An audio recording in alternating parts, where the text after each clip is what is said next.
Last Tuesday, I watched my coworker Jessica have a full breakdown in the office break room. Red face, shaky hands. That thing where you're trying to explain something but you keep having to stop mid-sentence. She'd just checked her credit card statement. 188.47 this month on things she described as, I don't even know. A weighted blanket she saw on TikTok. Skincare products from an Instagram ad. 3 different organizational systems. I keep doing this, she said, staring at her phone like it had personally betrayed her. What's wrong with me? Nothing's wrong with Jessica.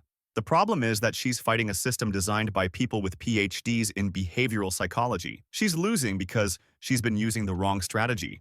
Just willpower.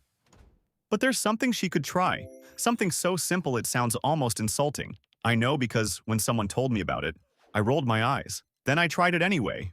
And it worked. Let me back up and explain how common this actually is. I started asking people in my life about their impulse buying habits. Capital One Shopping releases reports tracking American spending habits. The average American spends $282 every month on impulse purchases. Do that math over a year, and it's $3,180 per person. My friend Marcus told me he probably makes an impulse purchase every 3 or 4 days, usually small things, $20 to $30 each time. That's $200 to $300 a month right there. My sister Sarah said she goes through phases. Disciplined for weeks, then a bad day where she drops $100 on clothes. My neighbor Dave swears he doesn't impulse buy, but has 4 half-used bags of coffee beans. Everyone's got their version of it, and nobody I talked to felt good about it. What interested me was the timing. Saw something, wanted it, bought it. All happened fast. Jessica told me the weighted blanket purchase happened in under 2 minutes. She saw it in a TikTok video, clicked the link, saw it was on sale, and checked out before she could process what she was doing. Didn't even think about the fact that she already owns 2 perfectly good blankets. The speed is part of the design. Everything about modern shopping is optimized to reduce friction. One-click checkout, saved payment information, sponsored ads that follow you around the internet. Buy now, pay later services that make a $200 purchase feel like $50. The Consumer Financial Protection Bureau put out a report. Americans took out 336 million BNPL loans in 2023, and increasingly, people are using them for basic necessities. A quarter of BNPL users have used them to buy groceries, not luxury groceries, just regular food to eat. That should probably alarm us more than it does. But even people who have the money right now still make these purchases they regret later. Why? There's research on this. Psychologists talk about 2 different systems in your brain. The emotional system and the analytical system. The hot state and the cool state. When you first see something you want, your emotional brain takes over. It floods you with feelings, excitement, anticipation, that little rush of, ooh, I like that. Your dopamine levels spike. You start imagining yourself with the thing. Your analytical brain, the one that remembers you already own 3 black sweaters, that part gets very quiet. And companies know this. They know that if they can get you to act while you're in that emotional state, they've got you. That's why there are timers on sales. Only 2 hours left at this price. They show you only 3 items remaining in stock. That's manufactured scarcity. They send you emails with subject lines like, don't miss out, and ending soon. They're trying to keep you in emotional mode, because emotional mode buys things. Analytical mode asks questions. Questions like, do I need this? And can I afford this? And when you ask those questions, you often realize the answer is no. This is what was happening to Jessica. She'd see something, get that emotional duffer hit, buy it before her analytical brain could catch up. And then a few days later when the package arrived, she'd wonder what she'd been thinking. After our conversation in the break room, I sent her an article I'd found. It was about cooling off periods. The idea is incredibly simple, almost offensively simple. Just wait before you buy something. The research comes from all over. Cambridge University did a study on it. The New York Times wrote about self-control research that found similar patterns. Even the Federal Reserve has data on how people's spending behavior changes when they introduce delays. The consistent finding is that even a short delay, as little as 2 or 3 minutes, significantly reduces impulse purchases, not eliminates them, reduces them. Because what happens in those 2 or 3 minutes is your brain shifts modes. The emotional flood starts to recede. The analytical part wakes back up. You start seeing the purchase differently. Not as this exciting thing you must have, but as a transaction. Money leaving your account in exchange for an object you may or may not actually need. Jessica texted me 3 days later. Tried that thing. Counted to 180 before buying anything not on my list. I put back so much stuff. This is kind of wild. I'd told her to literally count to 180. 1, 2, 3. All the way to 180 at a normal pace. Takes about 3 minutes if you don't rush it. The counting gives your brain something neutral to do while it transitions from hot to cool. It's like a buffer zone between impulse and action. She said she tested it at Target first. Saw a throw pillow she loved. Would have normally just tossed it in her cart. Instead, she stood there counting. By the time she got to 180, she was looking at the pillow like, why did I think I needed this? Put it back.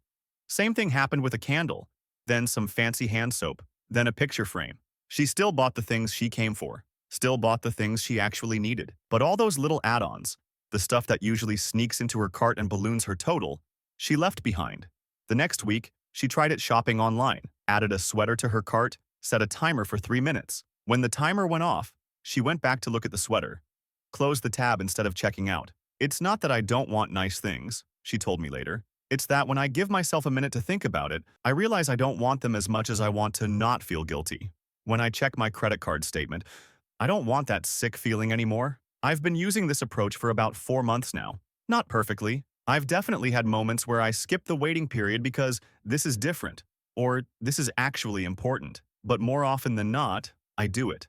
And I've noticed something beyond just saving money. When I do end up buying something after waiting 3 minutes, I feel different about the purchase. More intentional, like I made a choice instead of being swept along by momentum. The things I used to buy and then regret, most of them I can't even remember now, which tells you how much I actually wanted them versus how much I wanted that little dopamine hit. There's data that backs this up. Capgemini's 2026 Consumer Trends report found that 72% of consumers made an unplanned purchase in the past month. But when consumers described purchases they were happy with versus purchases they regretted, the regretted purchases almost universally happened faster. Impulse versus intention. TransUnion 2026 credit forecast shows American credit card debt projected to hit $1.18 trillion by end of this year. And while not all of that is impulse buying, a significant chunk of it is. The Bureau of Labor Statistics data shows household spending on non-essential items has climbed steadily. In 2024, average household spent $6,124 on food at home, but thousands more on discretionary purchases that weren't planned. This isn't about judging anyone for spending money. If you want to buy something and you can afford it, that's fine. What this is about is making sure you're actually deciding, not being manipulated. The 3-minute rule is a tool for reclaiming that decision-making power. It's a pause button. A way to give yourself space to actually think instead of just react. And if after 3 minutes you still want the thing, buy it. No guilt, no shame, no second guessing. You waited, you thought about it, you decided yes. That's different from clicking add to cart while half watching Netflix. I'm not going to pretend this solves everything. If you're genuinely struggling to afford basic necessities, this technique isn't going to fix systemic poverty. It's not going to fix stagnant wages or the fact that everything costs more than it used to. But if you're someone who has the basics covered but keeps wondering where all your money goes, this might help. It's helped Jessica. Last I heard, she's 2 months into using the 3-minute rule consistently. She's saved close to $800 compared to her normal spending pattern. Not because she's depriving herself or living some ultra-minimalist lifestyle. Just because she stopped buying things she didn't really want in the first place. She still shops, still treats herself, still says yes to stuff that matters. She just filters out all the noise now. All those little purchases happening on autopilot. And she told me something that stuck with me. It's not really about the money anymore. Though the money is nice, it's about feeling like she's in control again. Like she's making conscious choices instead of being pushed around by every sponsored ad and flash sale. That feeling of being in control, of running your own life instead of being run by it, that's worth more than anything you could buy.